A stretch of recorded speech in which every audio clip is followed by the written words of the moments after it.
Hoy tenemos una reunión federal, les decía, porque está como coordinadora la doctora Sonia Peirano. La doctora es de Rafaela, ella es pediatra intensivista y es la que va a ser la coordinadora general de la reunión y nos va a presentar en cada uno de los casos problemas a prestigiosos expertos que ya vamos a ir conociendo. Pero yo tengo el honor, la emoción, la alegría de tener esta reunión a dos maestros, a dos verdaderos maestros con mayúsculas, pediatras nuestros, de nuestro país. Uno de ellos es el doctor Juan Carlos Beltramino. Él es de Santa Fe, se formó en el Hospital Ricardo Gutiérrez, pero ejerció su profesión en el Hospital de Niños de Santa Fe y luego en el ALACE. Fue doctor asociado de docencia y de investigación y sus residentes lo definen como un destacadísimo observador y documentador, y además por su gran espíritu docente.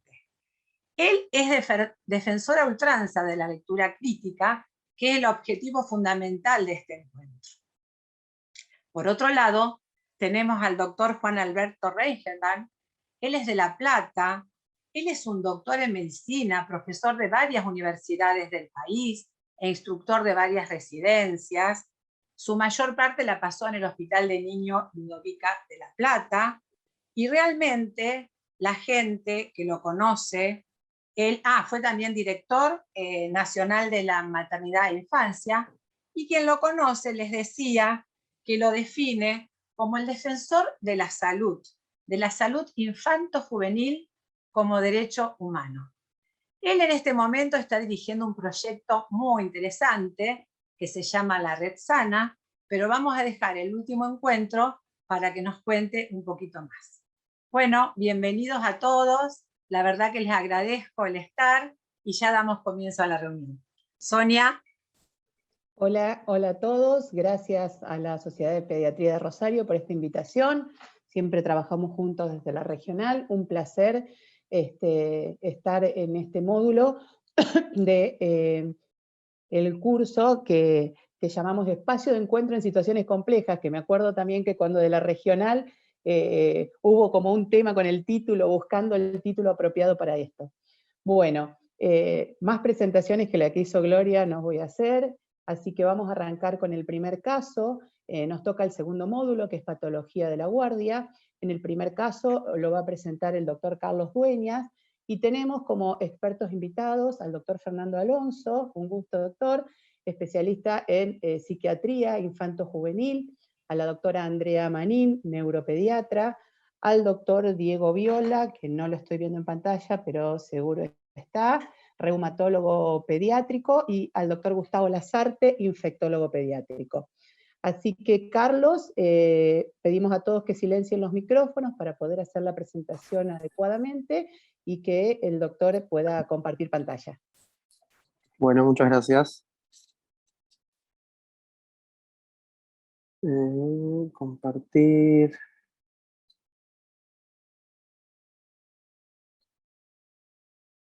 ¿Me tenés que pasar el anfitrión? Ahí te habilito para compartir.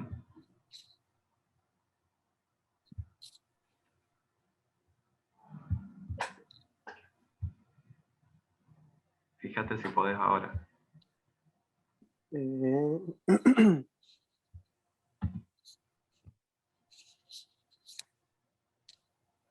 A ver. Compartir pantalla.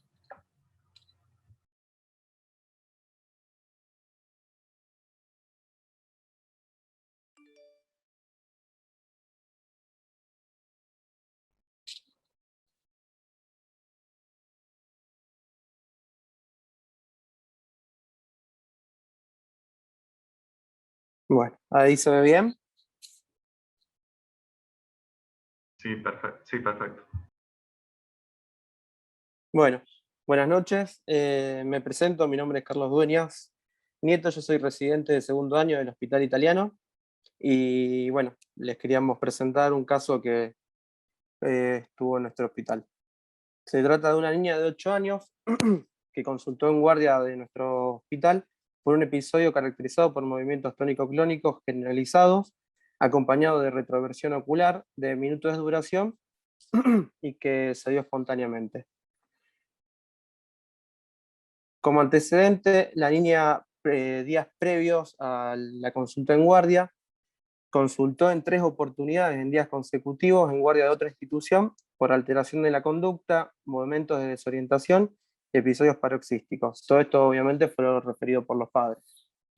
En la primera consulta por guardia la asumen como una crisis subjetiva, posteriormente reitera la consulta, le realizan un electroencefalograma, el cual fue informado con puntas ondas frontotemporales bilaterales a predominio izquierdo, y de esta manera lo asumen como una epilepsia e iniciaron el tratamiento antiepiléptico bioral con dosis ascendentes y con controles ambulatorios.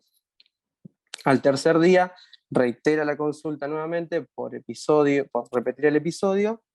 En guardia le refieren de que era propio de la patología diagnosticada y la envían al domicilio. Al día siguiente vuelve a presentar los mismos episodios y ya consulta en guardia de nuestra institución. Como antecedente, bueno, era una niña hipotiroidea medicada con levotiroxina que había presentado varicela a los 4 años, su carnet de inmunización estaba completo y 1 o 2 meses previos al inicio de estos síntomas había tenido un episodio de rigidez matutina y dolor de miembros superiores, el cual, bueno, había sido controlado por reumatología. Le solicitaron un laboratorio que tenía FAN 1 en 40 y tomaron conducta expectante y, bueno, controles ambulatorios. Lo que nosotros, bueno, hicimos en nuestra institución fue realizarle, se internó, se interconsultó con neurología, solicitamos una tomografía de cráneo, la cual estaba informada como normal, se ajustó la medicación antiepiléptica y durante la mañana, previo al alta, la nena empieza con movimientos, con una excitación psicomotriz, manifestaciones psiquiátricas, la nena tenía alucinaciones, tanto visuales como auditivas, delirios. Lo que procedemos a hacer es realizarle una resonancia de encéfalo con contraste, la que estaba donde informaba imágenes aisladas, hiperintensas en secuencia FLAIR, a nivel frontal, yuxtacortical. Le hacemos una punción lumbar, tomamos muestras tanto para PCR virales como bacterianas, todos negativos, y también tomamos muestras para el panel de anticuerpos para anticuerpos para encefalitis y bandas oligoclonales. La nena todo esto fue evolucionando con la clínica, tenía momentos de somnolencia, discinesia orofaciales, pérdida de ambulación, no contenía esfínteres, tenía convulsiones cada vez más refractarias al tratamiento. Entonces, neurología ya lo que hace es tomar como sospecha diagnóstica la encefalitis e iniciar el tratamiento con los pulsos de metilprednisolona. Se realizaron 5 días con una escasa respuesta. Se avanza en el tratamiento, que lo hicimos de manera escalonada con gamma globulina, que también obtuvimos una respuesta muy escasa, y ya la nena en la sala tenía convulsiones que eran totalmente refractarias, tenía movimientos de disautonomía que por ahí era difícil de manejarlo, las secreciones también, así que lo que esto nos hace es llevarla a la unidad de cuidados intensivos pediátricos.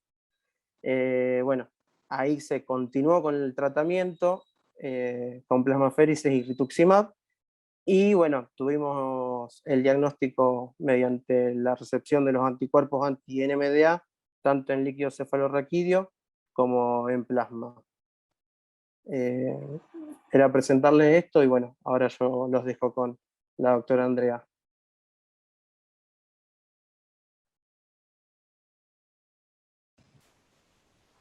Bueno, buenas noches, muchas gracias por la invitación. Carlitos contó, digamos, en forma resumida todo el cuadro clínico que presentaba nuestra paciente, y lo que por ahí quiero destacar es que el diagnóstico se basó en la sospecha clínica de acuerdo a los síntomas que presentaba la paciente, que era un cuadro que inició en forma subaguda, que empezó a agregar otros síntomas como compromiso de la conciencia, empezó a agregar los trastornos psiquiátricos, los movimientos anormales, las disquinesias orolinguales y las crisis epilépticas. Entonces, ante esto, uno, después de, obviamente, de hacer diagnósticos diferenciales con cuadros infecciosos o tóxicos, pensamos por todos los síntomas que padecía y lo planteamos como una encefalitis autoinmune posible. ¿Por qué posible? Porque lo que teníamos era la clínica y nos faltaban, digamos, los datos de los exámenes complementarios. Si bien la resonancia magnética no presenta cuadros, digamos, afectación específica, y tampoco en el electroencefalograma en este momento tampoco teníamos ninguna patente que nos hiciera sospechar alguna otra patología. Entonces iniciamos el tratamiento con la sospecha clínica de una encefalitis autoinmune posible, como dijo Carlitos, siguiendo los tratamientos, digamos, de primera línea y de segunda línea. Como es una enfermedad autoinmune, uno lo que tiende a hacer es tratamiento inmunomodulador. Empezamos con los pulsos de metilprednisolona, la verdad que con escasa respuesta.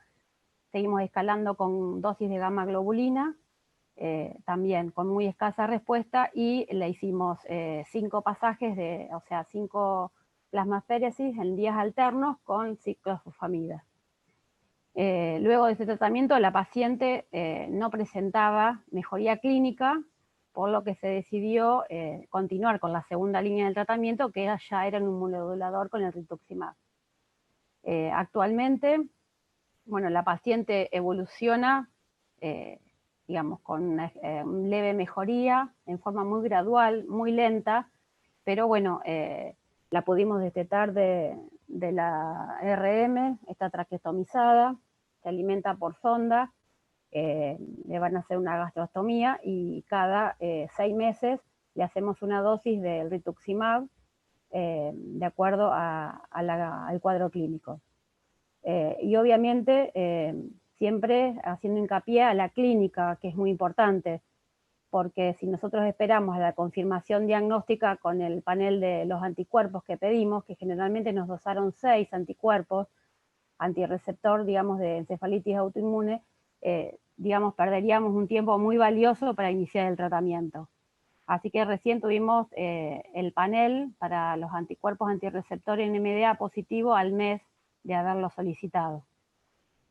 Así que bueno, ese sería el caso. La verdad que es una patología que hay que sospecharla porque es bastante frecuente, sobre todo en pediatría, después de las encefalitis obviamente infecciosas, y también después de las otras enfermedades desmielinizantes como la encefalomielitis diseminada aguda.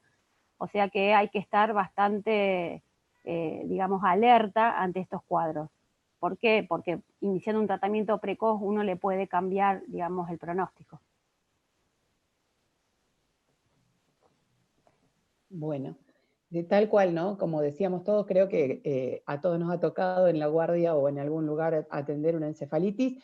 En nuestra época siempre toda encefalitis era aciclovir y ceftriaxona hasta que demostremos lo contrario, obviamente, con esta patología y una vez con los anticuerpos en la mano, obviamente que esta paciente, por lo que yo leí el caso, recibió esta medicación. Así que muchas gracias, muy clara doctora, y le damos el lugar a otro de los especialistas que quiera hablar. La verdad Una que sola pregunta, Andrea. La nena, antes de enfermarse, era una nena, tenía 8 años, iba a la escuela, era una chica normal, sana, no tenía problemas. Sí, era una nena completamente sana, que después en retrospectiva, digamos, cuando uno la recibe, interrogando a los papás, habían notado cierto cambio de la conducta y del comportamiento, que por ahí pasan sutiles. Después uno viéndolo en retrospectiva lo relaciona con este cuadro de inicio subagudo. Gracias. No, de nada.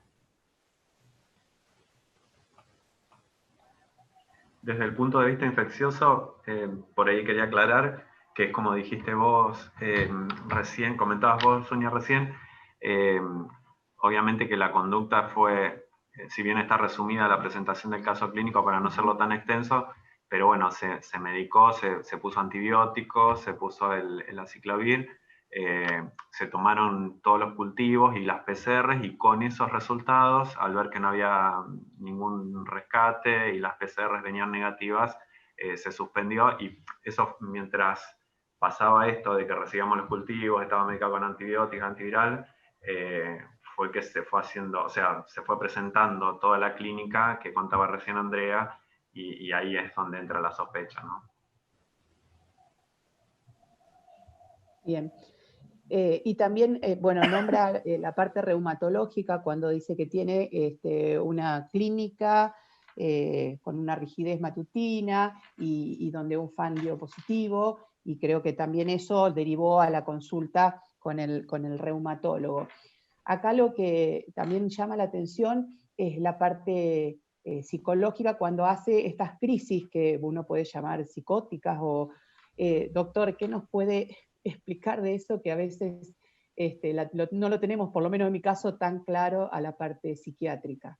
Bueno, buenas noches a todas y a todos. Primero quería agradecer la invitación a la Sociedad Argentina de Pediatría y Sociedad de Pediatría de Rosario. Después quería, por edad, voy a saludar a Juan Carlos, a Juan, que bueno, nos conocemos de amigos que somos, y no voy a decir por edad, sino por amigos, a Marta Lahoz también, los más, por antigüedad conozco a esa gente, y que son, la verdad que hemos compartido muchas actividades y pacientes también. Así que bueno, perdón. Lo que quería aportar, en primer lugar, quería pensar, primero felicitar a quienes pensaron en un cuadro biológico, podríamos decir, en una niña que se presentaba con síntomas, como dice la historia clínica, subjetivos, ¿no? Acá quisiera aportar un punto. Siempre, o por lo menos uno escucha, y uno ha aprendido también, que primero tenemos que descartar las causas orgánicas antes de pensar en una cuestión que tenga que ver con lo psíquico. Pero a mí, que estoy desde el otro lado y acostumbrado a recibir pacientes con problemas psíquicos, no me gusta acostumbrarme a ese algoritmo, sino siempre pensar al paciente desde lo biológico y desde lo psíquico, siempre los dos planos. Primero porque hay una estrecha relación entre lo psíquico y lo somático en el ser humano. De alguna manera se necesita, o muchas enfermedades que tienen que ver con lo biológico tienen una repercusión psíquica, y también enfermedades psíquicas terminan con repercusiones en lo biológico. Por lo tanto, primera idea es nunca descartar una cosa por la otra. Además, quiero decir que un paciente que tiene una evidente causa biológica, como la que están mostrando, también puede ser una niña psicótica, o puede tener un problema de depresión o de angustia, o lo que sea, o problemas del entorno, la estén abusando, o tenga problemas psicosociales que puedan, hasta uno puede decir, desencadenar, no sé, provocar compromiso inmunológico, y esto permitir que tenga un cuadro infeccioso, o desencadenar una enfermedad inmunológica, como ustedes saben, que tiene que ver también con la predisposición psíquica, puede provocar el desencadenamiento de alguna enfermedad biológica. Y después, bueno, pensé en que, bueno, el dato que decía Juan Carlos es muy importante, porque un paciente, y te digo, no sé, apareces como Gabriel, pero no sos Gabriel. Sonia. Ah, bueno. Se me rompió Sonia, la computadora. Está bien. Sonia, ¿cómo pensamos en un paciente psicótico? Primero, digamos, un paciente psicótico en general, no, si bien el debut a veces puede ser agudo, no, lo habitual es que tenga una historia. Es muy frecuente que tenga una historia rara, una historia con conductas desorganizadas, problemas cognitivos, problemas en la escuela, problemas de socialización que no son síntomas que de alguna manera traían algunos problemas, pero no se redondeaba un diagnóstico, o tenía un diagnóstico de déficit atencional, pero después hace el debut psicótico y bueno, entonces si estamos ante una crisis psicótica, seguramente va a tener una historia previa. Se dice que el niño psicótico puede, o la niña psicótica puede desencadenar después de los 8 años, pero nosotros vemos pacientes y hacemos seguimiento de pacientes muy chicos y lo que vemos es que muchas veces tenemos chicos que no sabemos qué diagnóstico tienen, pero tienen problemas, los seguimos durante muchos años y después cuando tienen 6, 7, 10, perdón, 10, 8, 10, 11, 12, 13, ahí empiezan a redondear el cuadro psicótico de alucinaciones, delirios, más concreto. Y tiene todo un historial previo raro, con conductas, con pensamientos, con problemas del lenguaje y de socialización, que no podíamos marcar como un diagnóstico claro, pero que después con el tiempo se redondeó. Y después pensaba que cómo diferenciar una epilepsia, digamos, al principio se piensa en si es una crisis epiléptica o no es una crisis epiléptica. Entonces, si bien no es el caso de este paciente, porque terminó siendo una encefalitis, bueno, con respecto a eso también podemos decir otra cosa. Habitualmente cuando tenemos las crisis de agitación psicomotriz, como en algún momento tuvo este paciente, generalmente cuando la causa es médica, hay un deterioro de la conciencia. Hay un deterioro de la conciencia. En esta niña no hubo al principio, pero sí después, evidentemente. Las causas médicas tienen deterioro de la conciencia. El paciente psicótico no tiene un Glasgow bajo, digamos, no tiene una estupor o coma. Entonces ese es un dato que tenemos que darle prioridad también.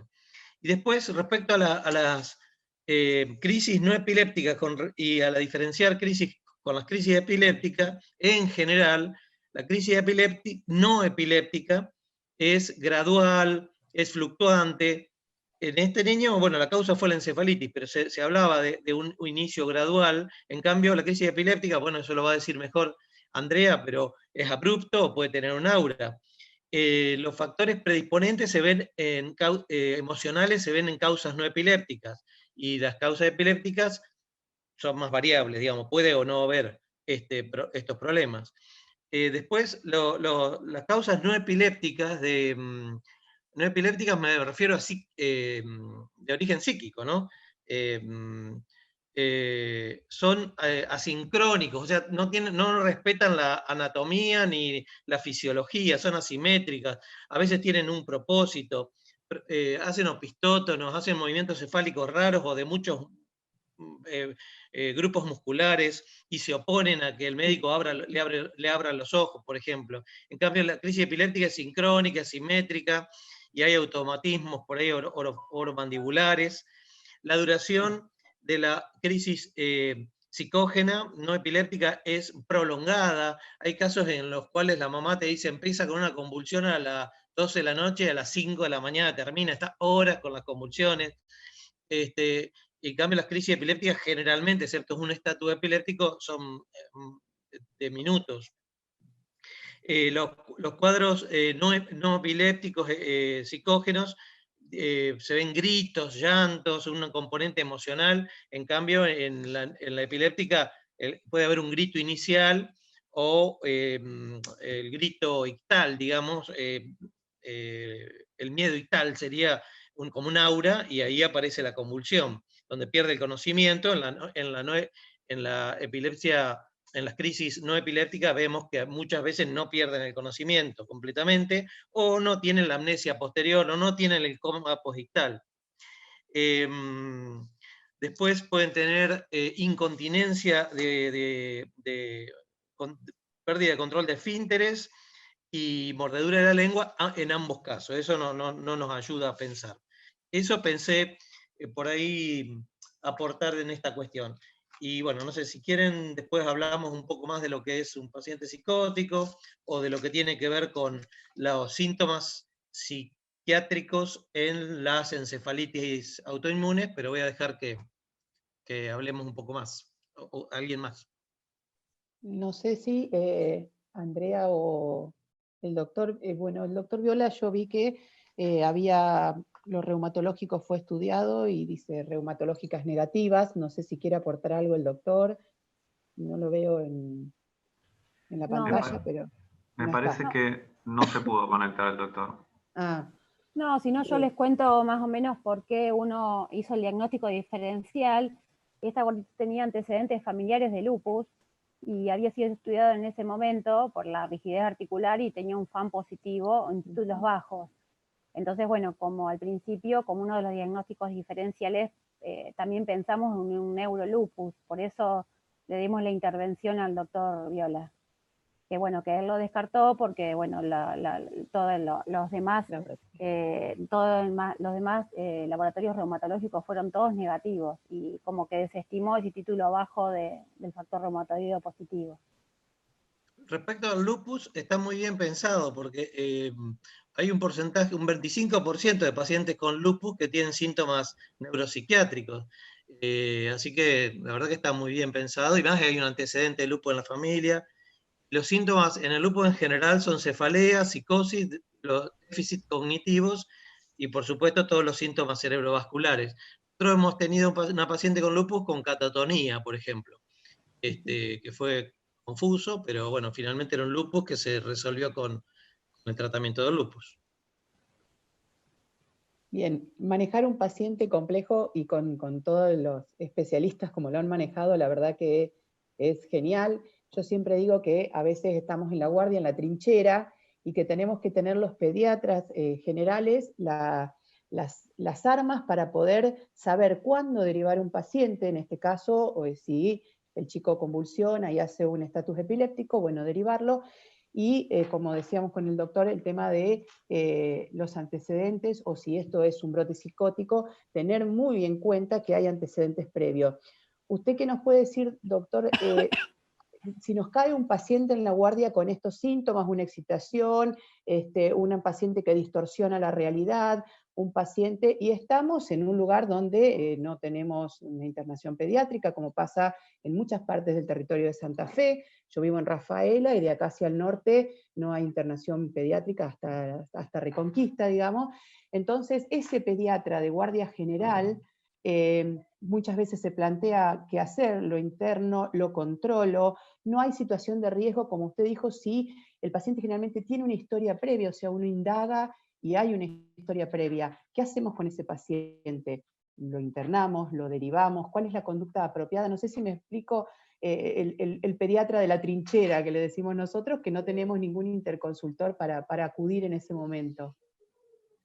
Lo primero que me parece es que es un paciente para internar, porque por lo menos hasta definir bien el diagnóstico, y más cuando un paciente había vuelto a consultar tantas veces, aunque sea digamos, para la contención familiar, para que hasta que se define un poco la cuestión y hasta que haga efecto el anticonvulsivante también, porque si pensábamos en una epilepsia, ¿no, Andrea? Tendríamos que, no sé qué pensás vos respecto a eso, pero tal vez habría que haber esperado internado. Sí, por la historia, uno con el diario del lunes, por ahí uno lo ve mucho más fácil.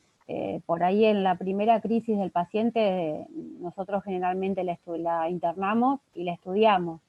Claro.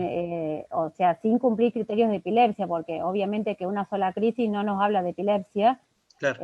Entonces, bueno, hay que descartar que no sea una crisis provocada por otra cosa. Entonces, lo que generalmente hacemos en el hospital es internarlo, lo estudiamos, y si no repite episodio y no cumple criterios para diagnóstico de epilepsia, se va a su casa con pautas de alarma y sin tratamiento. Pero obviamente ese paciente queda en seguimiento.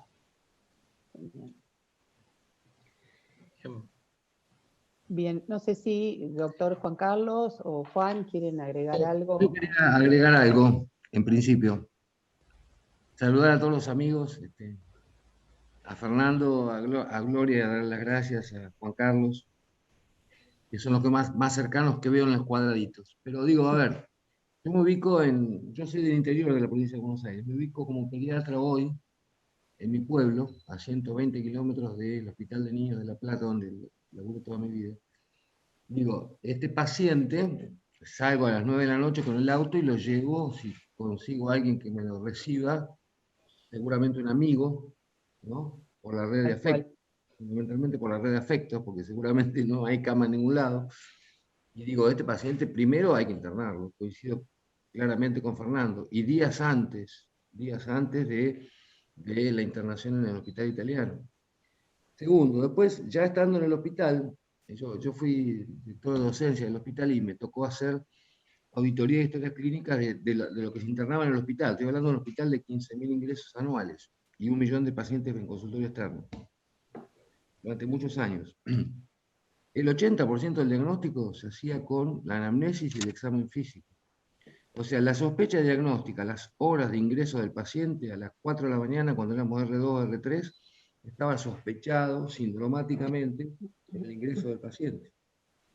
¿Qué les quiero decir con esto? Que seguramente la clínica, el retorno a la clínica y el retorno al razonamiento clínico, el razonamiento crítico, el retorno a la nominalización, nos hubiera permitido internarlo más rápidamente a este paciente. No ya como todo lo que he aprendido hoy les agradezco. Quizás a mí se me hubiera ocurrido pensar que tenía una encefalitis herpética, quizás una meningitis rara, no se me hubiera cruzado, a pesar de los tantos años de médico interno del hospital, un lupus, porque los lupus hubieran tenido antecedentes de otro tipo, pero bueno, podría haber debutado de esa manera. Quizá hubiera dudado también que no tuviera alguna forma rara de COVID, de esa que todavía no sabemos cómo empiezan. Le hubiera preguntado a Fernando si me levantaba el teléfono si esto podía ser una crisis psicótica, pero digo, dos cosas y todo lo dijeron, lo más importante lo dijeron ustedes. La clínica, el examen físico y el razonamiento crítico inicial, ¿no? Para todos, para esto y para la infección urinaria en el consultorio. Y la internación precoz, porque yo creo que si buscamos alguna iatrogenia acá, es los días del paciente fuera de la internación cuando ya estaba la convulsión, que no sabíamos cómo era, en su casa. Así que bueno, nada más que eso quería decir, les agradezco la oportunidad y la invitación. Muchas gracias, doctor. No sé si alguien quiere hacer algún otro comentario o alguna pregunta. La verdad que un caso más que interesante y con mucha gente atrás que pudieron llegar a un diagnóstico. Si no hay nadie más, pasamos entonces al segundo caso. El segundo caso lo va a presentar Fiorella, que por ahí la vi, Fiorella Simes.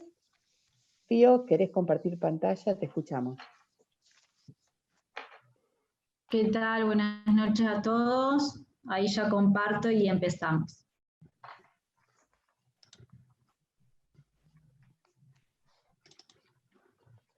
¿Ahí se ve? Sí, sí.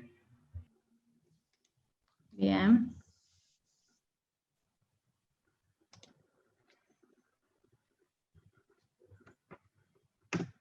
Ahí está.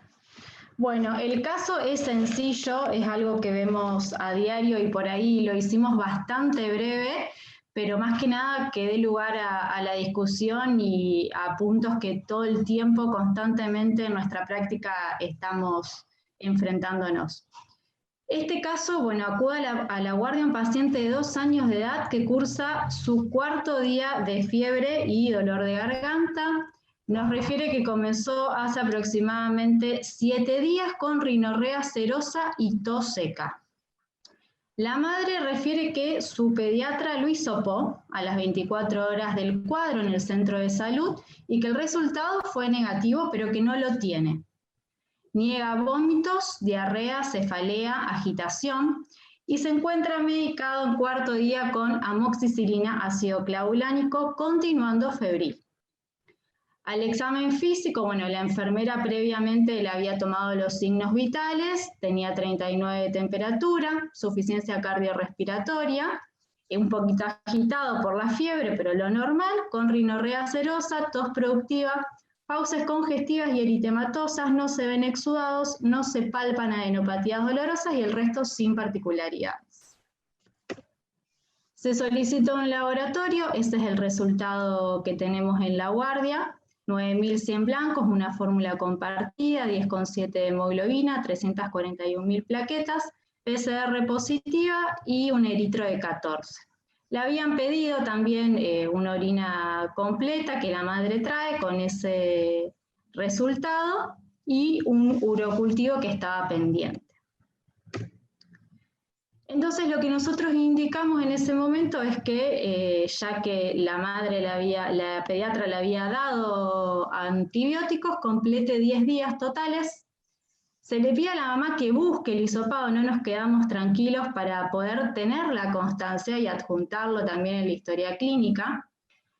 La madre nos comenta que no lo tiene, pero que el padre sí, que dejan pasar a uno solo, así que se va a pedir, se lo va a pedir al marido y nos lo trae a la guardia, observando nosotros el informe desde el celular, que el hisopado, que creíamos que era COVID hasta este momento, era en realidad un exudado de fauces donde decía que era negativo para el estreptococo beta hemolítico del grupo A. Se indica aislamiento durante 10 días en este escenario, ya estamos ante una sospecha de COVID, digamos, con la pandemia actual, que indique 10 días del inicio de los síntomas del aislamiento al grupo familiar.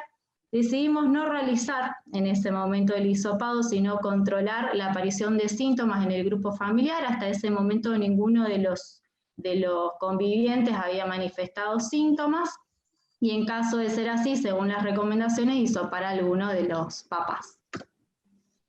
Entonces, ante esta escena tan simple, nos pusimos a reflexionar sobre algunos puntos. Primero, que ante este contexto actual, digamos, de la pandemia por COVID-19, todo hisopado para nosotros es para COVID. Entonces, tenemos que aprender a no dar por sentado algo del cual no tenemos constancia, y por ahí estamos sesgados con el hisopado solamente hoy COVID, que mucho nos costó empezar digamos, a mirar más allá de lo que es esta patología y no olvidarnos de las que siempre han estado en pediatría y siguen estando y van a seguir estando. No medicar a la faringitis con inhibidores de beta-lactamasa. Este paciente ya venía medicado con amoxicilina ácido clavulánico, cuando sabemos que de elección es la penicilina y por algunas cuestiones limitantes damos más que nada amoxicilina. Que esa dosis sea la indicada, yo ahí no la puse, pero la dosis tampoco era la indicada, y que sea por 10 días. Pensar también en las causas virales de la faringitis cuando no responden al antibiótico en 48 horas. Este paciente era cuarto día que seguía febril, no había respondido al antibiótico y nadie pensó que quizás sin alguna otra complicación y más allá de todo un buen estado general podía ser de causa viral. Y que los exudados no siempre son bacterianos, y eso también es algo que tenemos que seguir pensando y seguir insistiendo en esto. Y obviamente que nosotros en la guardia estábamos, como nos habían dicho que ya no era COVID, que tenía el hisopado negativo, estábamos vestidos, sí, pero no con todo el equipo de protección personal que demanda un caso sospechoso de COVID en la guardia. Así que es breve, pero se nos presentaron varias dificultades y queríamos también que los expertos den su mirada con respecto a esto. ¿Qué opinas vos, Sonia? No, doctor, es todo suyo. Nada. Tengo aún las palabras que decía: una angina medicada con antibióticos que a los 48 horas no está bien, pensemos en un cuadro viral, ¿no? O sea, como sí, que cae de o antes, o sea, puede haber estrepto beta hemolítico A en un chico de 2 años, y sí, no es para nada común, pero puede haberlo, especialmente en primavera. Pero sí, más si estaba con fiebre, faringitis y y tiene 2 años, y no sé la fecha, pero si fue ahora en esta época, es más para pensar en algo viral. En los Sí, en informes esta época, Juan Carlos. Era en esta época fue. Sí. Sí. Y además de COVID hay rinovirus. Este año hay circulación de otros virus, además del SARS. Pero ponele que vos estás en la guardia y no tenés ni para hacerle cultivo y dudás y qué sé yo, y coincido, Fiorella, si le das algo, le das amoxicilina. Ahora, las resistencias antibióticas son impresionantes a todo, pero todavía el estreptococo responde muy bien a la amoxi, o sea que yo te diría que hasta antes de las 48 horas y a las 24, y la forma de sacarlo elegantemente es decir, mire, posiblemente si yo lo hubiese visto, también lo hubiese dado antibiótico, pero a esta altura, a las 48 horas, si sigue con fiebre, no se justifica darle antibiótico, no hay que seguir 10 días, favorecemos resistencia, y lo otro, yo lo hubiese hecho hisopado, fíjate si hubiese sido un familiar tuyo, después digo, comerse el encierro durante varios días, si hay disponibilidad, que yo creo que sí hubiese estado bueno saber si tenían o no COVID, ¿no? Pero bueno, hay demasiada proliferación de los inhibidores de beta-lactamasa. Yo creo que llegaron tardes y para colmo la provincia este año anunció en febrero que aumenta la planta del LIF, lo cual sería una buena noticia para producir más antibióticos. ¿Y qué antibióticos va a producir? Cefalexina y amoxi con inhibidores de beta-lactamasa. Es como comprar hoy en día un Ford Falcon 0 kilómetros, o sea, en estos momentos no es útil. Bueno, perdón por lo extenso, ya está. No, me imaginaba, Juan Carlos, que conociéndote ibas a decir todo lo que acabas de decir siempre tan docentemente con nosotros. No sé si alguien más quiere agregar algo. Yo quiero decir algo. Sí, Juan. Coincido con Juan Carlos, se ve que las edades cercanas nos acercan a los criterios, pero digo, a ver, primer detalle, esto me emociona porque me hace acordar los Ateneos de 20 años, porque fui instructor residente, y que uno lo sigue haciendo, por suerte. Digo, menos de 2 años, y coincido con Juan Carlos, y el estreptococo es difícil.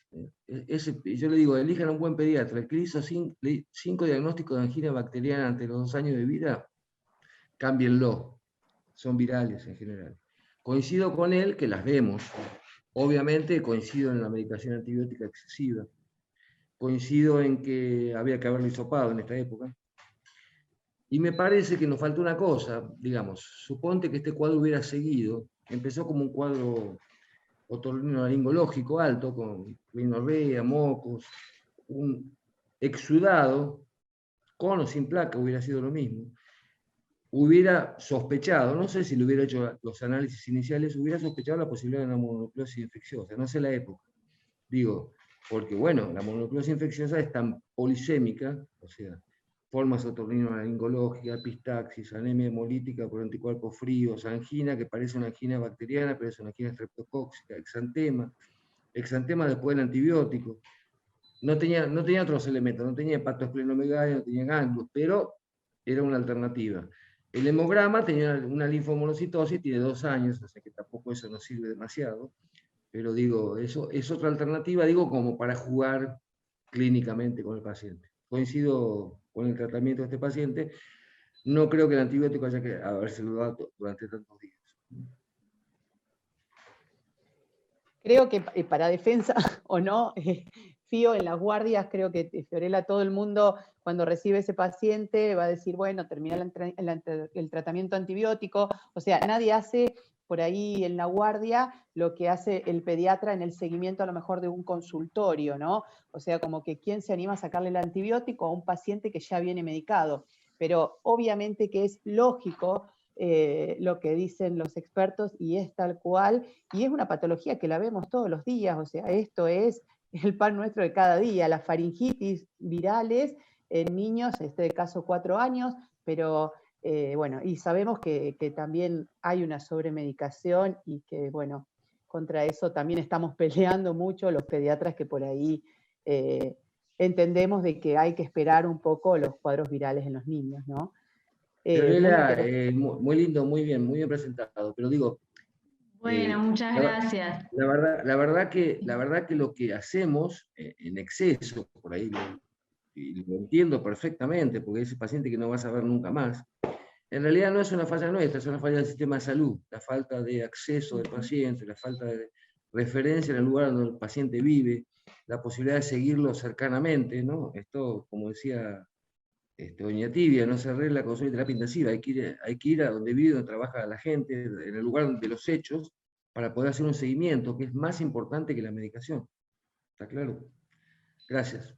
Clarísimo. Una pequeña cosita les quería comentar. Yo trabajo acá en la ciudad de Rosario y nosotros tenemos acceso, por suerte, ya sea hospitalaria o ya sea en medicina privada, a poder pedir un exudado faríngeo cuando tenemos sospecha de un estreptococo. Les cuento que nadie lo hace y la consulta a domicilio también es una consulta de guardia. Realmente nos hemos cansado de educar a los médicos jóvenes y decirles que el estreptococo puede esperar hasta 10 días en ser tratado y no tener las complicaciones que uno teme, ¿no es cierto? Entonces, me parece que tenemos que seguir insistiendo en eso, en los lugares donde hay posibilidades. Y además el cuadro, cuando es general, allí realmente es muy difícil que sea un estreptococo beta, sino que es pertinente a un cuadro viral, ¿no es cierto? Quería agregar... ¿Hola? Sí, te escuchamos. Sí, no, digo, Fiorella, mirá qué revuelo que armaste con un caso que te parecía sencillo. No, me parece que esto que comentaban todos, la idea no es justamente criticar la conducta, sino creo que es para que esto sirva para aprender o para generar o tomar conciencia, ¿no?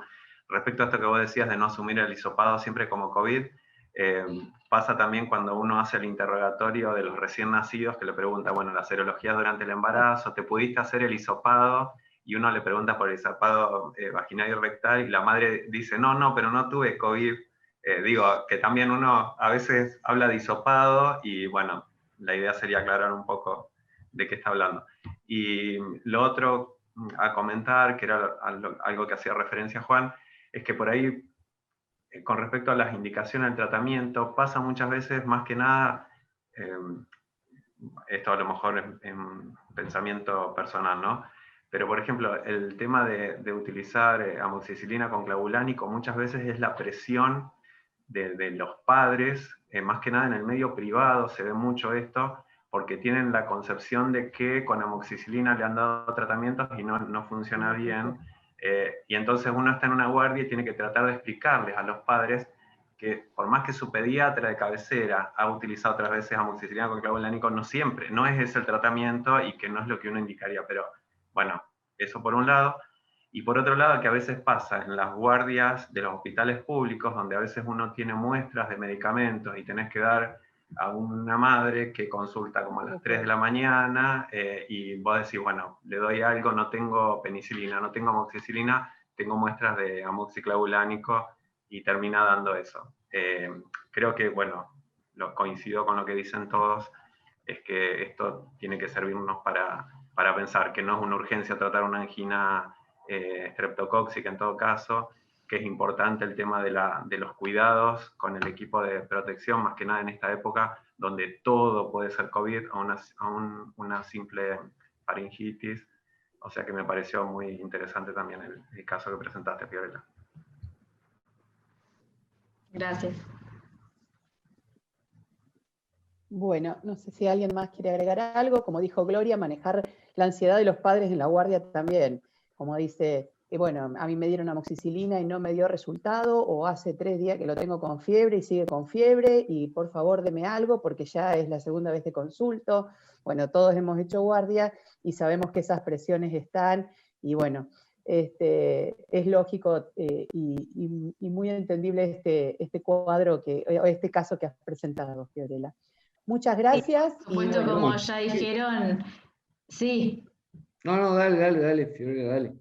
No, que como ya dijeron, muy distinto, yo trabajo en consultorio privado y en el hospital de niños acá de Santa Fe y es muy difícil, es muy distinto el manejo. Yo en mi consultorio privado, por supuesto que espero, es control en 48 horas, pauta de alarma, en la guardia y más lo que es en el contexto actual, es muy difícil hacer el seguimiento y es muy difícil hacerlo entender a padres que muchas veces son complicados, que no le vas a dar el antibiótico después de 5 días de fiebre, que se lo vas a sacar después de que ya se lo pusieron, o que se lo vas a cambiar, porque también ahí uno se pone a pensar, digamos, en no, obviamente que uno opta por hacer la conducta correcta, pero quien se lo dio es colega también, entonces es muy difícil en ese momento ponerse en contra de una conducta que decidió el colega también y que es su pediatra de cabecera. Entonces por ahí uno intenta no chocar con estas cuestiones. Yo mirá, iba a decir más o menos lo mismo, Fiorella, pero digo, esto no pasa, esto que vos acabas de decir muy bien y que coincide porque conozco lo que es una guardia, obviamente, me pasé la vida haciendo guardia, con ustedes jóvenes, digo, a ver, si vos tenés un paciente nominalizado en tu consultorio, no lo haces porque el paciente tiene tu cercanía, tiene tu acceso, tiene la accesibilidad, sabe que te llama a las 4 de la mañana y le contestás. Bueno, pero claro, todos los pacientes de nuestro país deberían tener esa posibilidad. Y ya no depende de nosotros, sino depende del sistema de salud y el acceso y de no atender una banalidad, si querés, puede ser una angina común y corriente, en una guardia, sino, claro, sino, porque eso delata de alguna manera la falta de acceso del paciente a una situación habitual, ¿no? Digo, una visión un poco más amplia. Gracias. Gracias. Gracias, Fiorella. Bueno, no sé si hay alguna otra acotación al caso, si no pasamos al tercer caso. El tercer caso lo va a presentar la doctora María Sol Ballarini, creo que la vi también conectada, y los invitados en este caso son dos cirujanos, el doctor Carlos Mac, que es cirujano pediátrico, y el doctor Gabriel Matarana, que también es cirujano pediátrico, endoscopista de vía digestiva. Bueno, María Sol, si estás para compartir pantalla. Hola, sí, buenas noches. Buenas noches. Que estoy buscando para compartir. Fiorella, ¿puede ser que esté compartiendo vos pantalla todavía? Tenés que cerrar. Ahí está. Claro, sí, no me deja a mí. No me deja compartir a mí. Intenta ahora que deberías poder.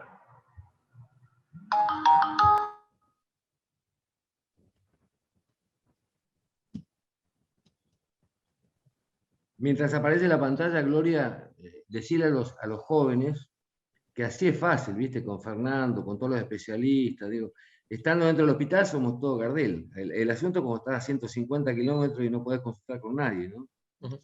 Digo, que es la realidad de muchísimos de nuestros colegas. Por eso yo le decía el pediatra de la trinchera, porque todos salimos de una residencia espectacular, donde tenemos todos los interconsultores, donde sabemos que está la terapia intensiva al lado, donde sabemos que está el cirujano al lado, y por ahí vamos a un lugar donde la realidad es totalmente diferente, donde no tenemos un cirujano pediátrico para hacer la consulta, como viene ahora el caso donde ni hablar que no tenemos un neuropediatra que pueda, una vez que internamos un estatus epiléptico, que obviamente los vamos a derivar acá porque no tenemos cómo manejarlo, pero todas estas cosas que siempre bien lo decimos, ¿no? El pediatra de la trinchera, que es el que está en la guardia en el pueblito, o en una ciudad. Yo estoy en una ciudad y sin embargo no tenemos todos estos interconsultores.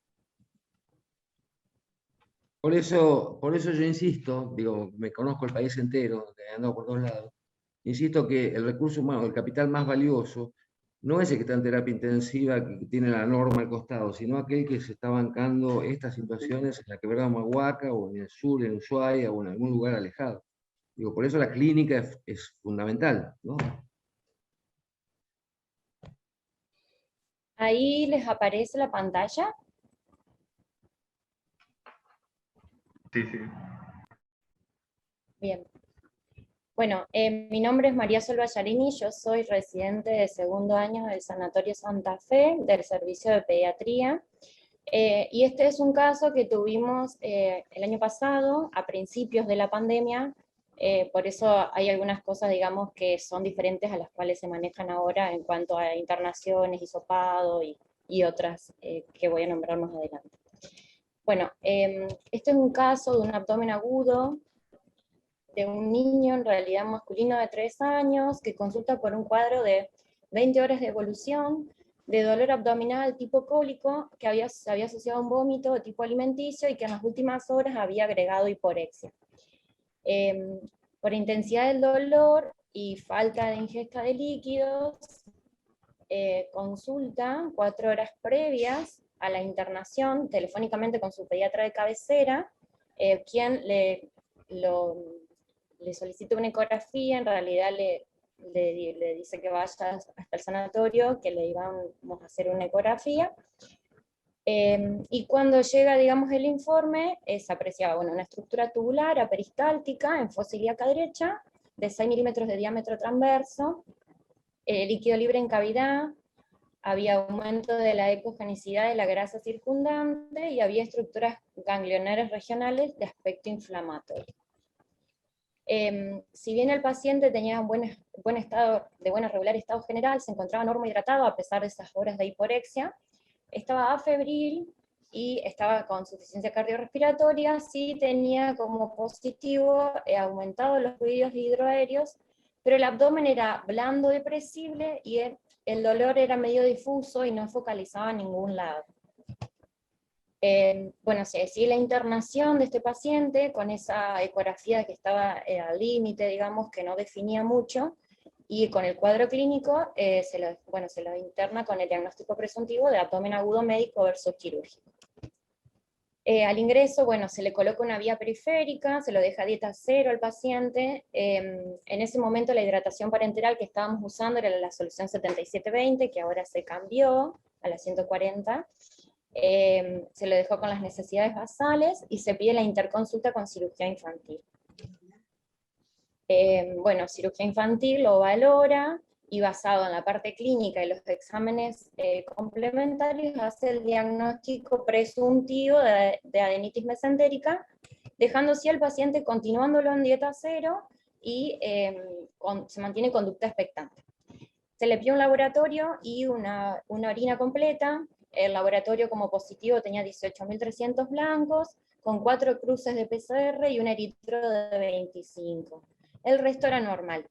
En ese entonces uno no pedía, al no haber tenido fiebre, pero no pedíamos el resto de por ahí de los laboratorios que por ahí pedimos un poco más ampliado ahora en el contexto más de COVID. La orina completa sí venía con 3 cruces de cetona, pero no correspondía mucho con la clínica del paciente, que sí estaba normohidratado. Bueno, el primer día de internación, el paciente estaba hemodinámicamente estable, afebril, tenía buena entrada bilateral de aire, los ruidos del abdomen no estaban aumentados y seguía siendo blando depresible y no dolía la palpación, por ahí generaba como un dolor medio difuso, pero no seguía sin focalizar. La diuresis estaba conservada y la catarsis también. Se consulta nuevamente con cirujano infantil y en conjunto se decide evolucionar dieta a dieta líquida y probar tolerancia. Bueno, se descarta el abdomen agudo quirúrgico. En el segundo día de internación, el paciente con buen estado general, ya activo, con buena tolerancia a líquidos, se progresa a dieta liviana, y particularmente cuando se hace la progresión a dieta liviana, fue a la mañana en el desayuno, en lo cual lo único, digamos, que se le ofrece al paciente habitualmente en estos casos son una galletita, en este caso fue un grisín. Algo tan, digamos, banal como un grisín, en realidad el niño lo come y automáticamente vomita. Era lo raro que nos parecía porque la parte líquida la toleraba re bien, el día anterior había tomado una sopa sin problemas, y cuando se produce la ingesta de sólidos, produce nuevamente los vómitos. Entonces se decide solicitar un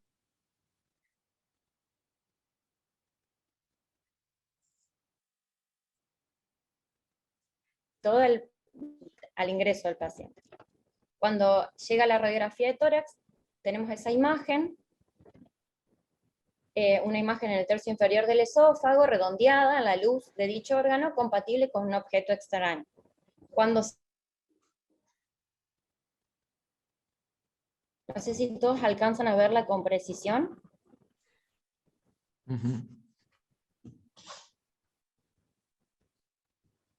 No sé si me escuchan. Sí, sí. Perfecto.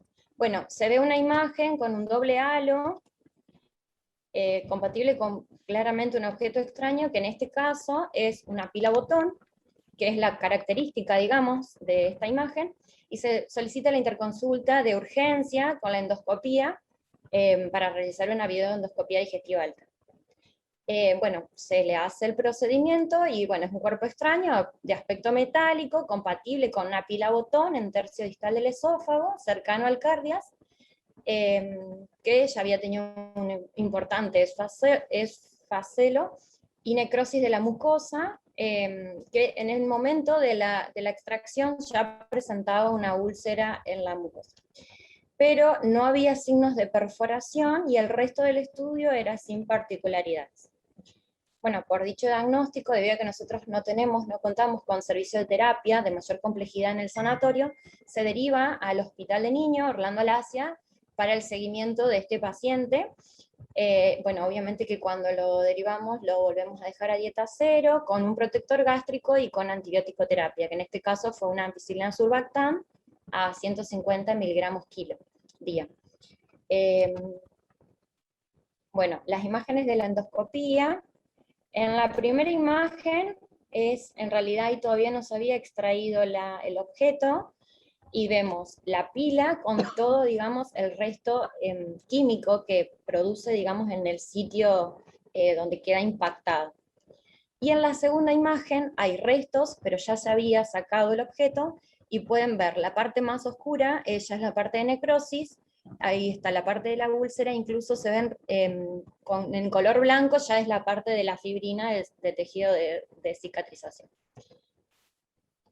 Bueno, como conclusión, en este caso, la ingesta de un cuerpo extraño puede manifestarse como un abdomen agudo asociado a dolor, náuseas, vómitos y odinofagia en algunos casos, sobre todo para alimentos sólidos, como en el caso que exponemos, digamos acá, y en el caso que tuvimos en el sanatorio, donde si el tiempo de la ingesta es superior, puede acompañarse de fiebre y elevación de los reactantes de fase aguda, como tuvimos nosotros, y que por este motivo es de suma importancia siempre solicitar el estudio correspondiente en todo abdomen agudo, que es el PAR radiológico, que bueno, nosotros no se solicitó entrada, y hubiésemos llegado al diagnóstico mucho más, a lo mejor en el mismo día que se internó y no 2 días posteriores. Y bueno, y ese en realidad es el caso, digamos, a presentar de nosotros. Bueno, vamos a escuchar a los cirujanos invitados, pero bueno, tal cual dijiste, María Sol, en épocas de residencia, antes de llamar al cirujano pediátrico que evalúe el abdomen, nos decían, ¿le pediste la radiografía de tórax para ver que no tenga nada a nivel pulmonar? Bueno, esta era digamos, una condición, sí, que los cirujanos no nos veían el paciente si no teníamos la radiografía de tórax. Sí, a nosotros particularmente nos pasó que fue un día justo que no había residentes, había otro médico, que bueno, fue el que, digamos, nos pidió el estudio de entrada, y bueno, y cuando digamos, siempre cuando aparecen los residentes, empiezan como a acomodar, digamos, el resto de los estudios, y bueno, y ahí fue donde. Pero fue el error, digamos, de no haberlo pedido de entrada como se debería pedir. Creo que Gabriel Matarana, que era cirujano ya cuando yo estaba en la residencia, no me va a dejar mentir que nos pedían obligatoriamente. No sé si, Gabriel... ¿Me escuchás? Ahí escuchamos. Bueno, ante todo, buenas noches. Gracias por la invitación. Bueno, un gusto encontrar gente conocida. Con respecto al chico este, bueno, afortunadamente consideramos que es una rareza. Los pacientes nos vienen tan, como es, tan complicados y con diagnósticos tan raros como este, porque si no vamos a empezar a buscar pila botón en todo el orden abdominal y la verdad que uno por ahí dispersa la atención. Yo no me quiero ir por las ramas en cuanto a la justificación o no de si tendremos que haber tenido la placa antes, si el abdomen agudo está de la mano de lo que ingirió. Yo lo que sí quiero recalcar, porque la poca experiencia, porque afortunadamente los chicos en nuestro medio no suelen ingerir como es pila botón, es que una vez que uno tiene la alta sospecha de la pila botón, uno tiene que sacarla porque los estragos que genera, disculpen los sonidos ambientales, pero estoy en mi casa y como siempre las mascotas se encargan de arruinarnos el Zoom. Los estragos que genera la persistencia de una pila botón son increíbles. Yo en mi vida profesional he visto 3 nada más. Una con una perforación de tabique nasal, increíble. Otra que tuvimos en el hospital con una fístula traqueoesofágica, que todavía estamos viendo qué resolución le vamos a dar de forma definitiva, porque el chico terminó con una esofagostomía, una traqueostomía, gastrostomía de alimentación, o sea, las complicaciones son severas. Y que afortunadamente estaba en una etapa donde ya había una complicación parietal, pero no fue lo suficiente, gracias a Dios, como para que tuviera una perforación. Y bueno, como la extracción fue satisfactoria. Como decía la doctora María Sol, bueno, ante una posible perforación en curso lo llevamos al hospital, porque si había que tratarlo en forma agresiva. Afortunadamente anduvo bien. Yo cuando estaba de guardia, estaba haciendo consultorio en el hospital y me presentan este caso, voy a decir la verdad, medio que me lo presentaron vía telefónica o vía tercero, como que era una moneda. Y la verdad que de lejos uno ve una moneda y es lo más común que se tragan los chicos. Y cuando pude bajar el archivo y empezar a abrir, porque no es un frente perfecto, yo dije, qué moneda rara que me parece que tiene un doble halo. Espero equivocarme porque vamos a estar en problemas. Dije, pues si el chico lleva 2 días con algo que parece una pila botón, y yo la verdad, cuando entré con el endoscopio, esperaba encontrar una moneda cuando vi ese tejido negro. Creo que estaba María Sola ahí conmigo, o alguna de las chicas estaba. Dije, bueno, acá tenemos un problema serio porque ya sé qué es lo que ocurre. Habitualmente la pila botón se va hundiendo en la mucosa, para que ustedes se imaginen, y lo que uno ve es el techo de la pila, pero la pila en sí está metida en la pared del esófago, lo cual hace difícil levantarla, sacarla. Bueno, técnicamente es un poco más complejo. Pero bueno, se pudo hacer, el chico anduvo bien, y lo que les quiero transmitir a todos es que si uno tiene una sospecha de una pila botón impactada en el esófago, realmente debe ser una de las pocas, no urgencias, sino emergencias endoscópicas. Porque realmente en menos tiempo de lo que uno imagina, las lesiones que produce son terribles, terribles. Es para la gente, digamos, que en algún momento se tope con alguna de estas ingestas, tratar de urgentemente derivarlo a algún lugar donde endoscópicamente se lo pueda tratar.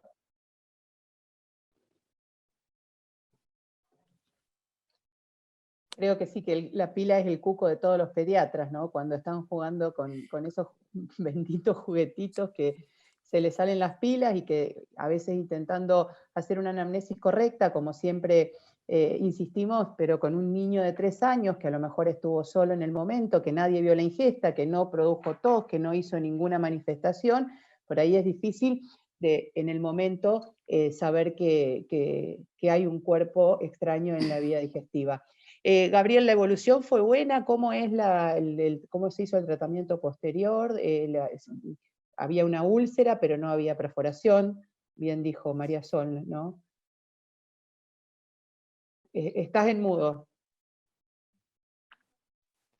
Perdón, tengo la costumbre de desactivar el micrófono para no interferir en la charla. Sí, a las 3 semanas, si no me equivoco, se le hizo el tránsito esofágico, que me lo informaron verbalmente como satisfactorio. La verdad es que si estos chicos zafan del cuadro agudo, es raro que hagan, o por lo menos no hemos visto complicaciones alejadas, a diferencia de la ingesta por cáustico, que a veces andan muy bien de inicio y a las 3 semanas te encontrás con que instalan la disfagia y aparece la estenosis. En esto es como que se nota que la evolución es distinta. Vuelvo a decir, la experiencia afortunadamente es muy poca, porque los chicos nuestros se tragan moneda y otras cosas, no pila botón. Entonces, bueno, pero realmente lo que me gusta transmitir cada vez que me preguntan algo de esto es que realmente debe ser una de las pocas emergencias endoscópicas que hay donde uno tiene que resolverlo cuanto antes. Y acá ya no entra en juego el ayuno anestesiológico. Una vez que una pila de botón esté impactando el esófago hay que sacarla. Y si el chico no está en ayuno, habrá que proteger la vía aérea, habrá que intubarlo, pero no podemos esperar y ver cómo es de resolverlo así. Un poco eso. Pero bueno, anduvo bien y creo que no volvió más a control tampoco, porque estaba asintomático. No sé si los chicos lo habrán visto ahí en la pediatría, pero por lo menos otra información no tuvo. Perdón, ¿puedo? Sí. Bien, María Sol, digo. Hay 2 o 3 cosas para aprender de ustedes. Sí, sigo aprendiendo y estoy chocho con el Ateneo, medio tarde, pero lindo el Ateneo. Digo, un abdomen agudo quirúrgico a esa edad, si yo estuviera en mi pueblo, dejo de tener al endoscopista, al cirujano, etc. Si estuviera en mi pueblo, digo, primero pienso en una apendicitis aguda. Con la ecografía que me informan, ¿no? A pesar de la edad, pienso en una apendicitis aguda, sobre todo por el tiempo que tengo para solucionarlo. 2 o 3 días después, cuando sigue internado y no pasa nada, digo, no tiene una apendicitis, pues ya tendré una peritonitis. Me llama la atención, en esta evolución, el informe ecográfico que dice que tiene líquido libre en peritoneo. Digo, eso me hace dudar, ¿no? Me hace dudar un poco. Vuelvo a mi época de joven, que la extraño, por supuesto, y digo, a ver, cuando nosotros analizábamos con el servicio de radiología del hospital, las imágenes que se piden inútilmente en un hospital central, como es el Niños de la Plata, el 70% de las placas de abdomen son inútiles y el 70% de las placas de tórax también. ¿Por qué? Porque no hay semiología, porque nadie oculta, porque nadie toca la panza, porque los 400, 500 que atienden el sábado en la guardia son placas antes de rales crepitantes o son placa de abdomen antes de una apendicitis. Pero digo, en este caso en particular, fíjense que en medicina lo más simple es lo que hace el diagnóstico, ¿no? Lamentablemente es así. Digo, yo le hubiera pedido una placa para ver el apendicolito, si lo veo, con suerte, me hace sospechar la ecografía, dudaré del ecografista que lo haga, el de mi pueblo no le creo, porque no tiene experiencia de niños, y a las 24 o 48 horas digo, no tiene una apendicitis, porque si no ya tendría una peritonitis importantísima. Ustedes saben que el 50% de las clínicas más excelsas del mundo hacen diagnóstico tardío de apendicitis aguda en pediatría, sobre todo cuando son más pequeños. Así que bueno, me parece muy bueno, muy interesante el caso, María Sol, te felicito. Nosotros lamentablemente tenemos más pilas botón como forma. No sé por qué, la culpa la tiene Bolivia con el litio, digo, pero digo, se sospecha rápidamente porque hay muchísima incidencia, ¿no? Son más frecuentes los cuerpos extraños en el árbol respiratorio que en el tubo digestivo, pero cuando aparece en el tubo digestivo una pila botón, se encienden todas las alarmas, ¿no? Como decía Gabriel muy bien recién. Muchas gracias, he aprendido bastante hoy. Sí, doctor. Podría hacer un aporte. Nosotros particularmente la ecografía nos desconcertó bastante. Sí. Doctor Carlos, sí, lo escuchamos. Bueno, perdón. Bueno, buenas noches. Yo quería hacer referencia a 2 o 3 cosas, bueno, de las que algo hablaron recién. Uno es con respecto al par radiográfico famoso. Yo también, cuando era residente, no evaluamos a un paciente sin el par radiográfico. Y hoy prácticamente nunca pido una radiografía para evaluar un abdomen agudo, y menos una placa de tórax. Creo que jerarquizamos mucho lo que significa irradiar a un paciente innecesariamente. La clínica sigue siendo el pilar para hacer los diagnósticos. Entonces, yo no sé, aparte del caso del año pasado, si en el interrogatorio hubiera surgido más un poco la disfagia.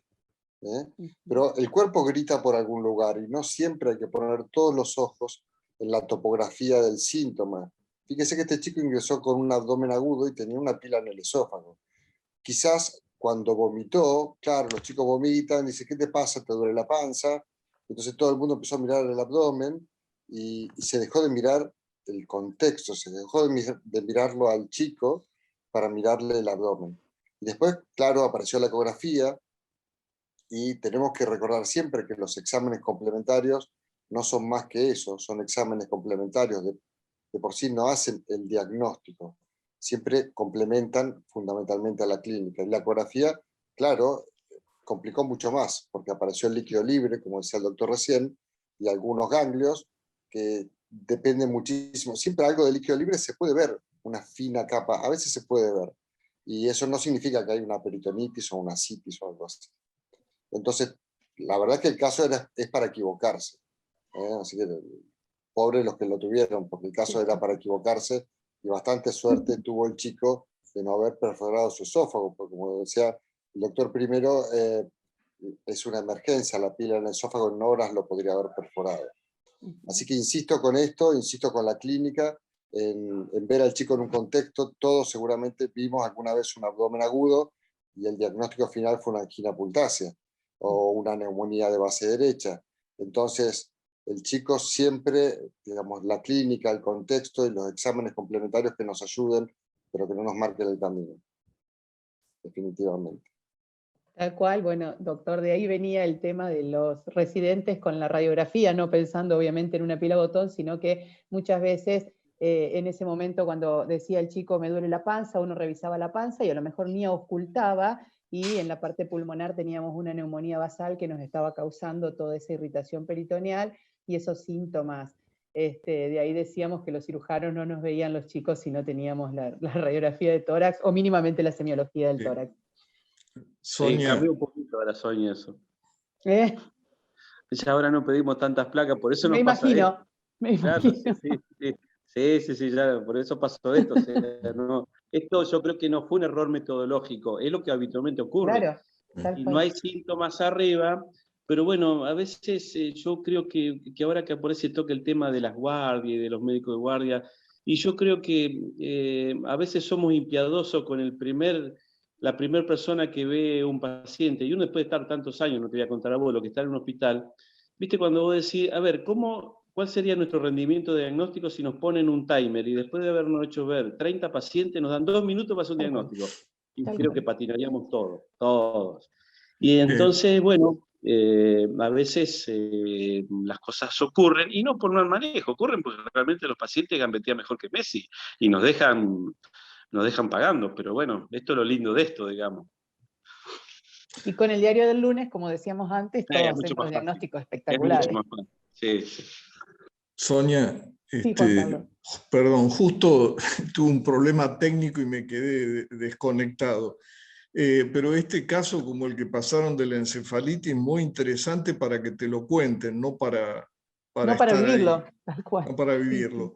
Sí. De todos modos, hay con el asunto de la pandemia y el encierro, hay un aumento de accidentes en el hogar, y la Academia Americana de Pediatría dice que justamente hay un aumento de cantidad de chicos con ingesta de pila botón, y cuando la ingieren y vienen y te dijeron es fácil, pero en este caso, o sea, ahí hay un caso que relatan de un chico de 3 años que hizo hemorragia nasal. Bueno, el chico terminó muerto. Yo lo felicito a Gabriel Matarana, la habilidad que tuvo, y además el chico tuvo mucha suerte porque con las horas transcurridas se podría haber muerto.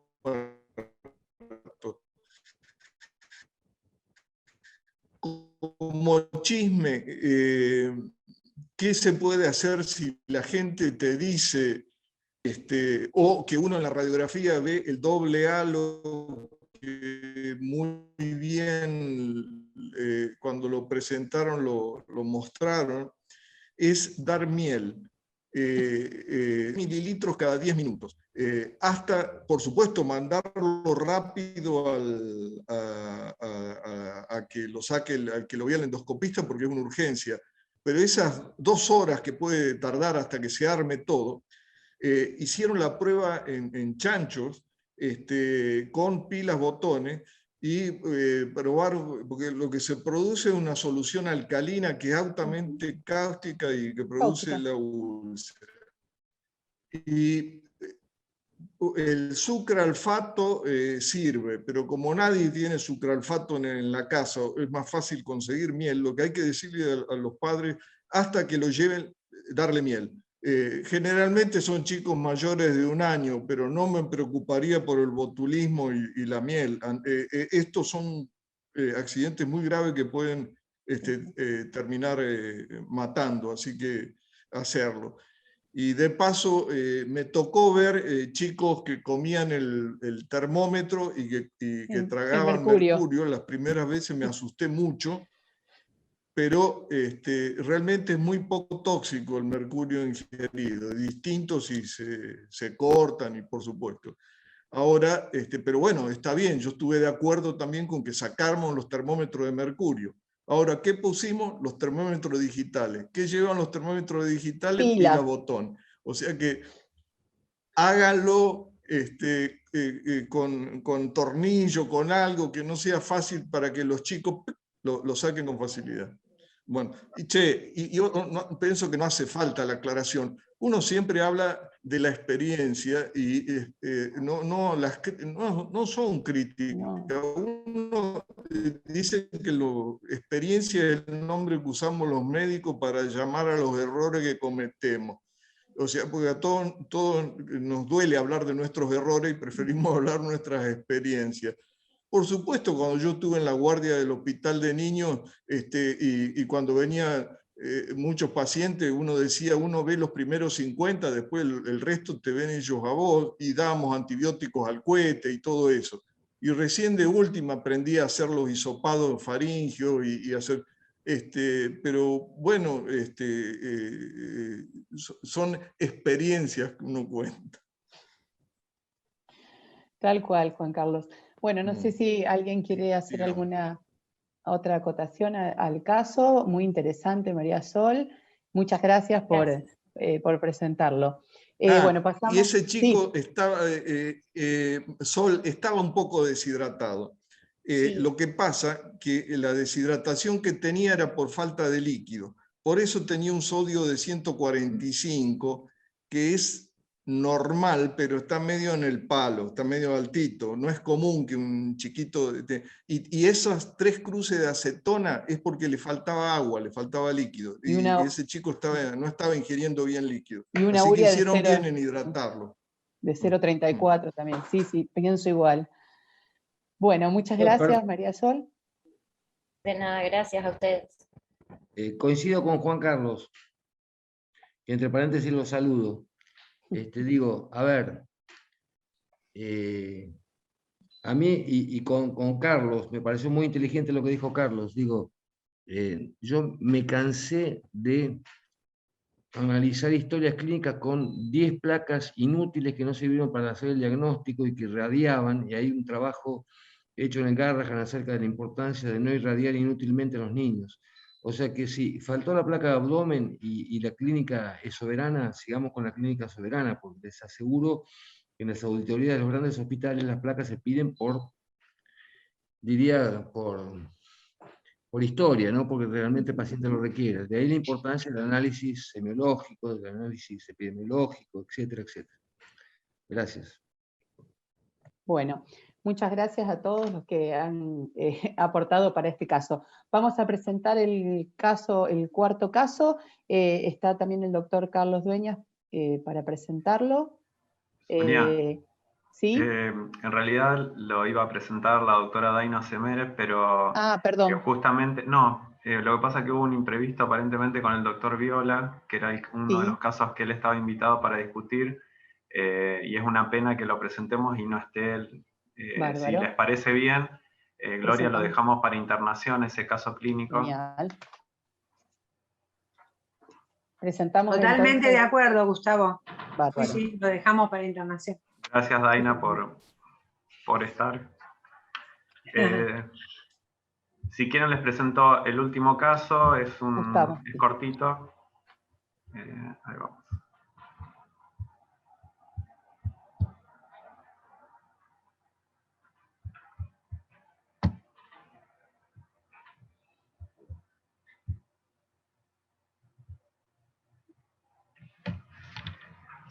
Bueno, este es un paciente, un varón de 3 años, que es evaluado por guardia, venía como antecedentes peso adecuado para la edad, vacunas completas, consulta a la guardia por una lesión en el hemitórax derecho, esto es en el mes de marzo.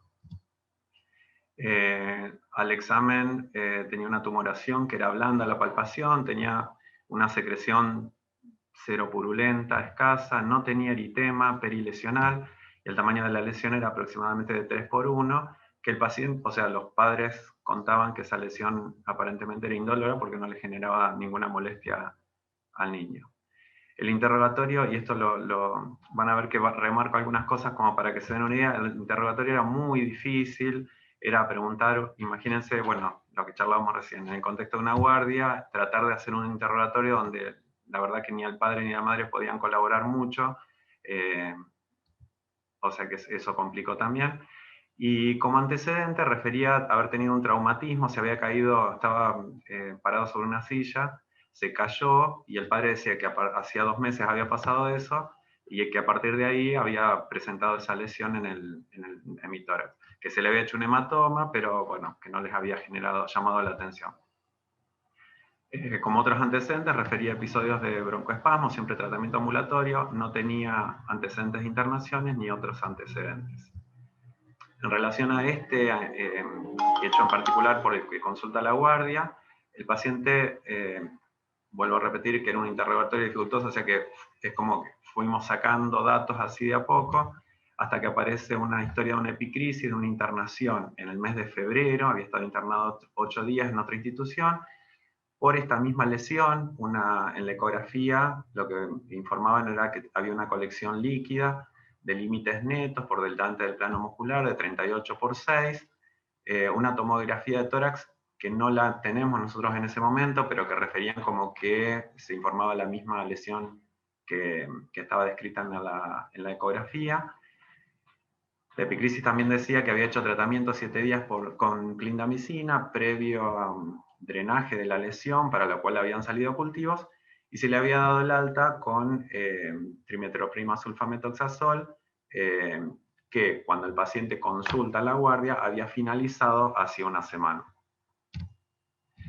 En ese momento se pide, ante la presencia de esta lesión en la guardia, se pide una nueva ecografía donde informa lo mismo, una colección de partes blandas con escaso edema del tejido celular subcutáneo, se evalúa por guardia con cirugía, se decide hacer una incisión, porque la verdad que por el tamaño de la lesión y era bien fluctuante, bien como para drenaje, se realiza el drenaje, no se toman cultivos, porque en la guardia se considera que venía con el tratamiento antibiótico, no se toman cultivos y se indica un nuevo esquema de trimetoprim sulfametoxazol y se cita al paciente a control en 48 horas. El paciente nunca asiste al control, aparece como 2 meses después, había empezado en marzo la primera consulta, en junio, o sea, febrero la primera internación, en junio recién reconsulta. El paciente ahí cuenta que los papás cuentan que había tomado el antibiótico 5 o 7 días, no recordaba bien, que había mejorado, pero que después se le había vuelto a hacer otra lesión, y que mientras estaba jugando con el hermano le pegan un codazo, drena aparentemente, espontáneamente, y bueno, y ahora vuelve a consultar a la guardia porque persistía esa lesión, que ahora estaba más grande, que tenía eritema alrededor, eritema perilesional, y tenía una boca de drenamiento, o sea, como más importante que lo que se había visto en la primera consulta. Debido a que, obviamente, la falta de adherencia tanto al tratamiento como a los controles que se habían indicado, la situación social y por las características de la lesión para estudiar a ver qué estaba pasando, se decide su ingreso para estudiarlo y para hacer el tratamiento. Esta es la tomografía que después, en el tiempo, tenemos acceso, es la tomografía de febrero, que se informaba en la epicrisis como que estaba de las mismas características que la imagen de la ecografía, donde no pude cortar algunas imágenes, así que ya llega. Fíjense, de este lado va a aparecer una lesión. Esta era la lesión que tenía al inicio de todo. Ahí viene. Esto no es para ansiosos. Ahí está. Tenía estas lesiones. Miren lo que era el tórax y el tamaño de la lesión que tenía.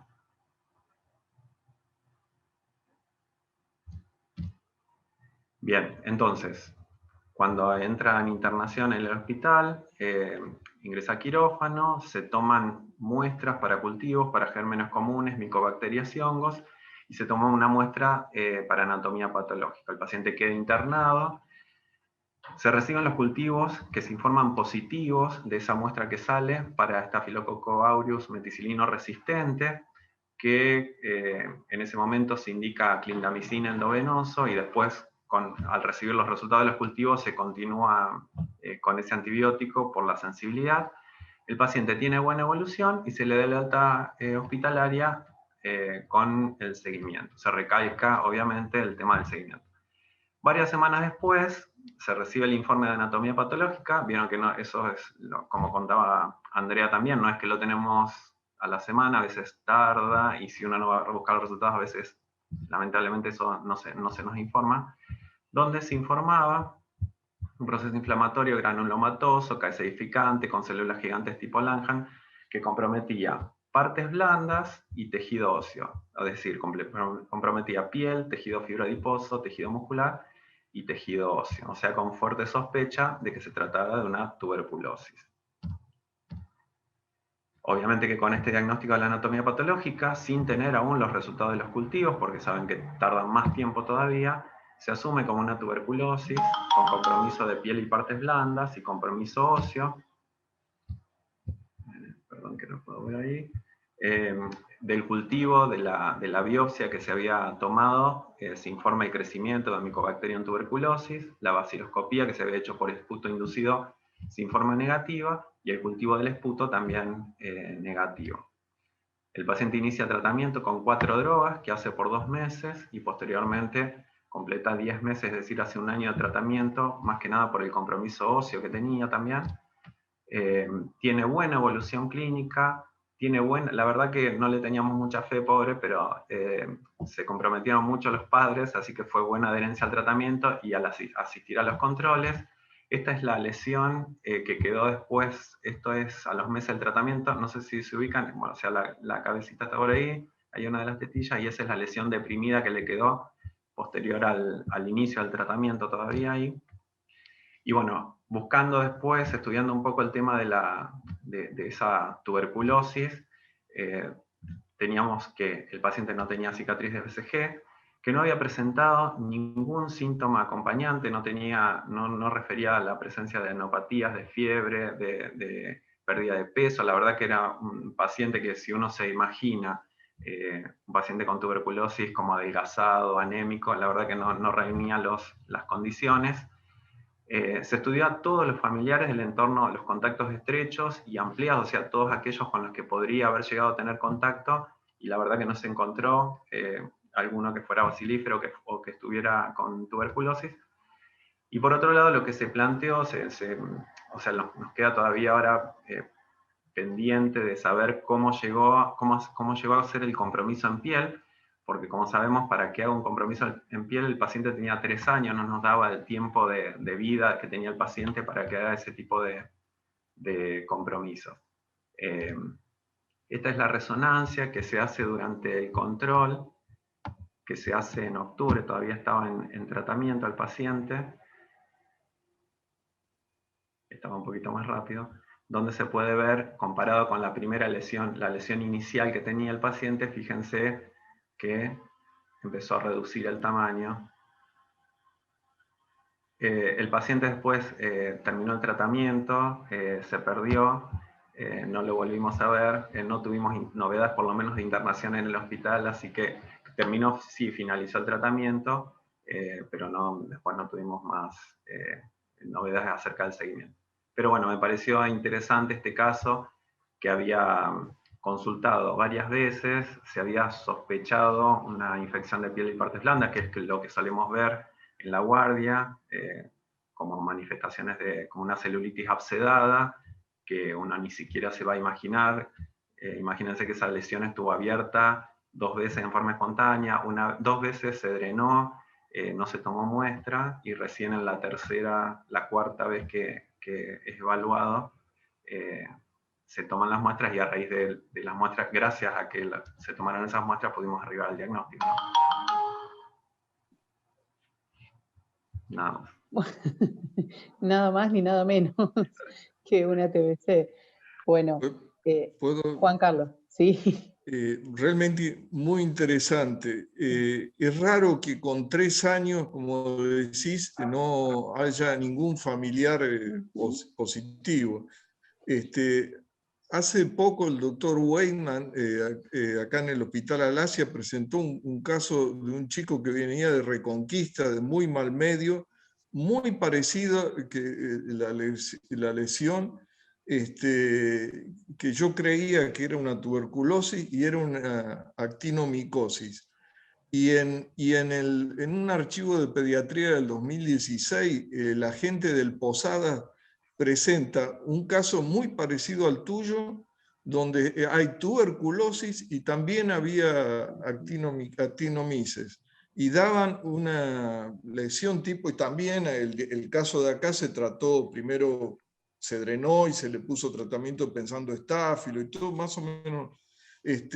Pero yo la verdad que no tenía idea que podían dar esto, ¿no? Y de tuberculosis, como vos decías, en piel, lo vi en chicos más grandes. Y actinomices una sola vez en esa parte, no sé. Pero bueno, acá está la anatomía patológica que lo documenta. Será cuestión de seguir buscando el foco, algún tío, alguien va a aparecer. Seguramente, sí, sí. Bueno, no sé si alguien quiere hacer algún otro comentario respecto al caso. La verdad que son todos casos interesantes. Dale, terminá. No, que son todos casos interesantes, digo, y que ninguno de fácil resolución en la guardia, ni hablar que a nadie se le va a ocurrir pensar de una, como dijimos, en una tuberculosis a nivel de piel y tejido celular subcutáneo, cuando tiene un antecedente de un golpe, y bueno, y drenó, y le damos el antibiótico, y seguimos pensando en estafilococo. Doctor, lo escuchamos. No, coincido plenamente y me parece muy, muy interesante la actividad, muy estimulante, digamos, para la reflexión, para eso que tenemos que seguir haciendo. Claro, vivimos en un contexto y la tuberculosis en nuestro país sigue siendo, digamos, muy intensa, ¿no? O sea, es una de las patologías que más casos por día tiene nuevos en nuestro país. Y yo, digo, después de haber dado vuelta por todos lados, digo, se me cruzó pensar que si este paciente fuera mapuche y viviera, que sea en el sur, tenía una hidatidosis muscular. Las he visto, me las han enseñado los neuquinos. Digo, yo me desayuno con la tuberculosis en piel y hoy aprendí muchísimo, así que les quiero agradecer la presencia de tanta gente importante, de tanta gente que quiero, Fernando, Juan Carlos, Gloria, y los que no veo porque estoy ciego, en los cuadraditos, digo, y me parece muy interesante que reflexionemos, porque de alguna manera esto de la reflexión permanente y de usar la inteligencia y de usar el pensamiento crítico es más importante que cualquier método complementario más extraño en nuestra profesión, sobre todo si tenemos en cuenta los factores, los determinantes sociales, si tenemos en cuenta la inequidad que todavía lamentablemente aparece en nuestro país, y si tenemos en cuenta las formas clínicas de enfermedades que ya deberían haberse ido, ¿no? En esto de la epidemiología y de la transición. Así que bueno, muchísimas gracias. No tengo más nada que decir, ya hablé mucho. No sé si alguien del público quiere comentar algo, agregar. Están abiertos los micrófonos para todos. Yo antes a Gabriel, que se autopercibe Sonia, te quería pedir un cachito. Me quedé con la pila enganchado. Sí, coincido con Juan, no le podemos pedir ahora, como hacíamos antes, a todo radiografía. Realmente es raro. Ahora, por supuesto, con el diario del lunes y sentadito acá cómodo, es distinto estar en la guardia, ¿no? Pero digo, a las adenitis mesentérica es un diagnóstico incómodo, que a veces cuando no encontramos nada le ponemos adenitis. Y la adenitis mesentérica es raro que tenga disfagia para líquido, que no pueda tomar líquido o no pueda ingerir. Y otra cosa, este chico tenía ecografía que tiró para el desvío. Dolor, una ecografía que te dicen que hay ganglios, justamente adenitis mesentérica son más de 3 ganglios y que haya más de 5 milímetros y qué sé yo. Ahora, las adenitis mesentéricas duelen. Y cuando uno lee la historia del chico, varias veces ustedes dijeron abdomen blando, depresible e indoloro. Entonces, cuando este caso publíquenlo porque realmente es muy interesante, pero yo no le pondría de título abdomen agudo a propósito de un caso, lo pondría disfagia aguda o reiterada, qué sé yo, o el nombre de pila que ustedes quieran. Pero muy Sí. bueno, todos los casos muy buenos y muy bien Fiorella de haber traído el caso ese que es algo que siempre se ve pero nunca se habla, así que me parece bien. Yo los saludo a todos, para mí fue un gusto volver a estar con los pediatras, la saludo a Marta Lahoz, y bueno, y a todos. Muchas gracias. Bueno, muchísimas gracias a todos ustedes por hacer posible este encuentro. La verdad que, como dijimos con Gloria, hasta la búsqueda del título fue, no queríamos ni poner errores ni nada, porque son cosas cotidianas que nos pasan a todos los pediatras y que lo vivimos a diario en una guardia. Así que muchísimas gracias por la invitación, Gloria, y este fue el segundo módulo. Hay más después, como dijimos, queda uno de los casos que va a quedar para patologías en la internación. Gracias entonces a todos. Gloria. No tengo más que agradecerle el esfuerzo a todos, la presencia, lo enriquecedor que fue esta noche para nosotros, para todos. Y bueno, lo seguimos esperando y como les dije en la primera reunión, esto va a ser un fueguito para que siga, porque realmente nos hace crecer mucho más que las exposiciones tradicionales que uno escucha en cualquier congreso, creo, ¿no? Muchas gracias y nos vemos para fin del próximo mes. Gracias a todos. Gracias.